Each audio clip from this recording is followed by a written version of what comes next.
এই টাকাটা দিত কইছি না আগামীকাল দিব। আগামীকাল দিব তো? হ্যাঁ আগামীকালই দিব। ঠিক দিব তো? হ্যাঁ ঠিক। আচ্ছা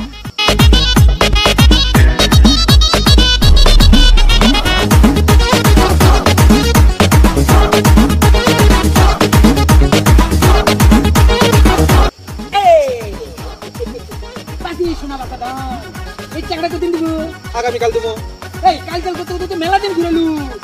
সত্যি করছি আমি আগামীকাল দিব। দিব তো সত্যি? আগামীকালই দিব। আচ্ছা ঠিক আছে।